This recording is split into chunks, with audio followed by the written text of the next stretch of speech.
Repairs on the road. So our RV door has a frosted glass, which I don't like. I can't look out it. And when I get up in the morning, I want to look out the window. I want to look out all the windows. So I took it out.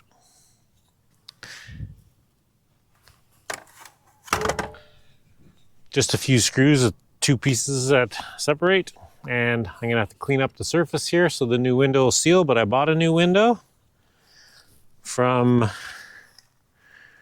where did I buy it from? We're actually in Quartzsite, and I was gonna order one on Amazon, but I thought, well, I'd go support one of the local places here if they had one in stock, and they did.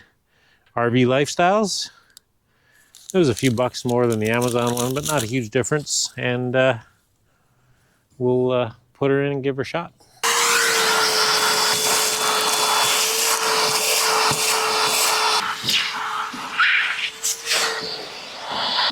So the door windows are the only windows we didn't take out when we resealed all the windows in the camper.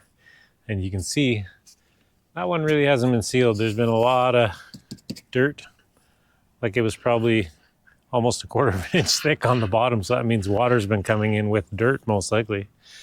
But it's a foam door. I don't think it matters, but it's probably been leaking for a while.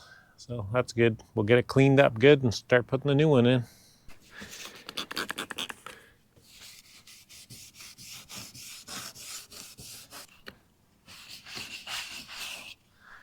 There, good and clean. So here's the new window. It's a tinted window, and it actually is already sealed to the outer frame with a bit of sealant there. It seems to be kind of stuck, so I don't have to worry about that falling off, I don't think. I can put this in place. This outer has a seal on it also, so I actually don't need to use any butyl tape, which is kind of cool. They say to just tape it in place so it doesn't fall out while you put the inside on, which is probably not necessary, but good safety precaution.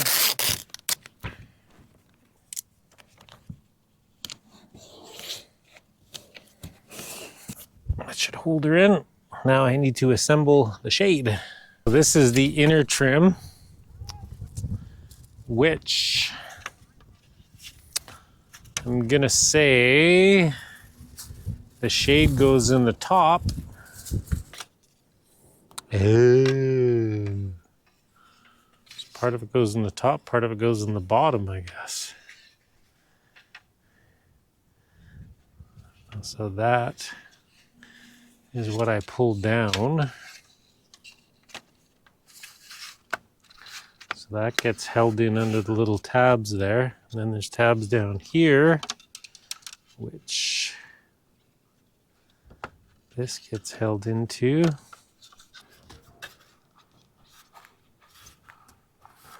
Something like that, I'm guessing. And this slides up and down. Okay, I'm going to pause to read the directions. Well, it's basically what I did. So we just got to screw this on the inside now.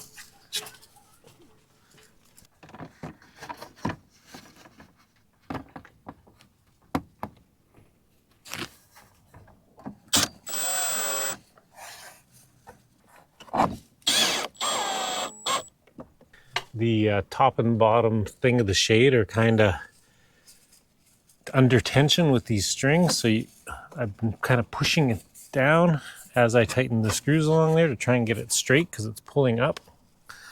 So I think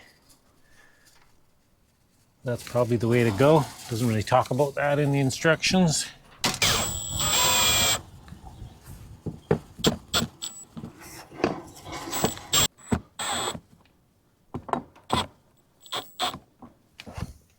Bottom out where the two hubs come together. So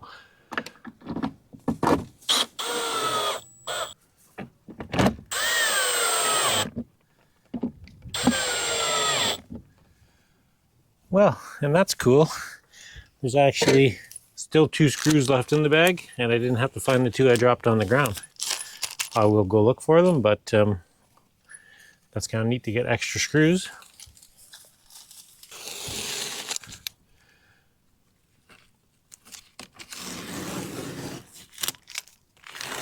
There we go.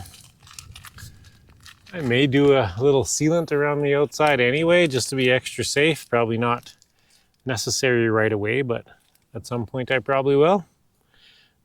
And now we have a window we can see through and a shade that should, let's see how smooth it is here. It seems pretty tight.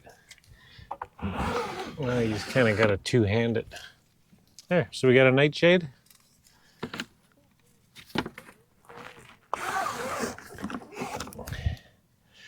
That does the trick. Nice. A window we can see out of. One thing that's not so great though is to put the shade down, you got to go outside and get on the other side of the screen door because you can't do it from here. But oh well, if you want to close it, you just step outside, close it, and come back in. Who knows if we'll close it or not? We'll have to see. It is tinted, so we'll see how it looks at night.